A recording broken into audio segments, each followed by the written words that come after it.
Chapter 6, Round 2.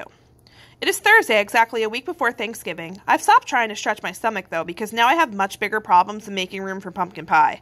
Namely, my battle to make Cry Rodriguez my new best friend. Mine and Annie Pat's, Cry's going to be nice to Cynthia, Fiona, and Heather, but that doesn't mean much because she's being nice to everyone, even to the church friends and the neighbor friends who probably don't even notice, and to me. Cry is an equal opportunity smiler. It's almost as if she doesn't care who new best friends are, and that just doesn't make any sense, at least not to me. I like to keep track of things like that. Thank goodness Annie Pat is back to school today, because that means she will be a fairer fight for Cry's friendship. Annie Pat looks perfectly fine, not green and groany at all anymore.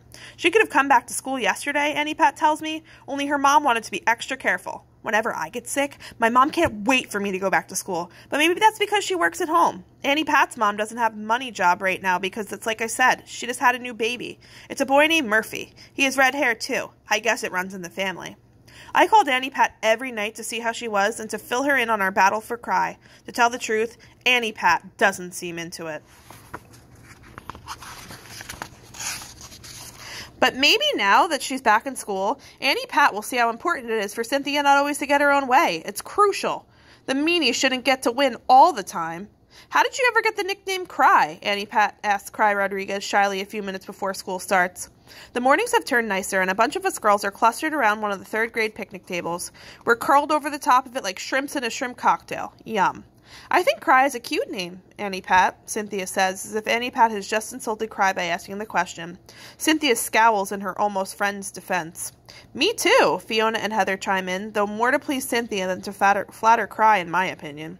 Who said it wasn't? I asked, defending Annie Pat. Cry laughs. I got my nickname from two big brothers, because I was supposedly such a crybaby when I was little, she says, answering Annie Pat's question. Wah, wah, wah. Every little thing. Like if the dog wouldn't let me dress him up in doll clothes, or if I didn't get the first pancake on Saturday morning, or if I couldn't find one of my Barbies.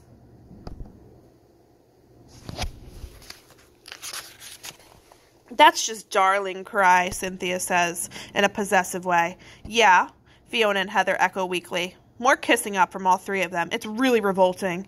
How did you get your nickname? Cry asked Annie Pat. She's not just being polite either. She sounds as if she really wants to know. And even I never asked Annie Pat this important question. That makes me feel kind of bad. Annie Pat blushes, which is a very easy thing to do when you have red hair. My real name is Annie Patrice Masterson, she tells Cry and the rest of us. Those are my grandmother's names, Anna and Patrice. They sound like grandma names, Cynthia mutters very softly, and Annie Pat blushes some more, but Cry wouldn't hold what Cynthia said against us, I reassured myself, because I don't even think she heard. Shut up, I tell Cynthia anyway, because she can't insult my best friend that way.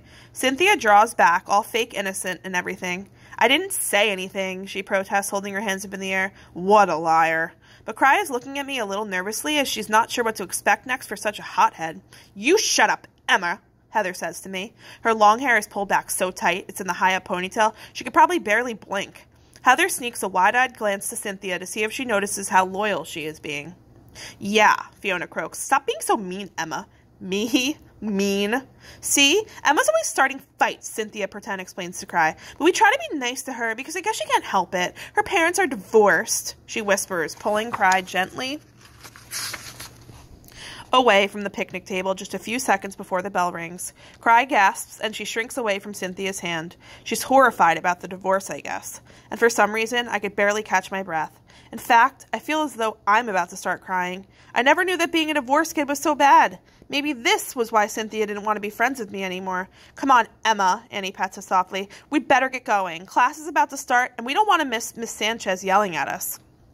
I stumble along next to Annie Pat thinking, so what if my parents are divorced? Why is Cynthia using this against me? And I also think about the battle for Cry Rodriguez. Was this the end of round 2?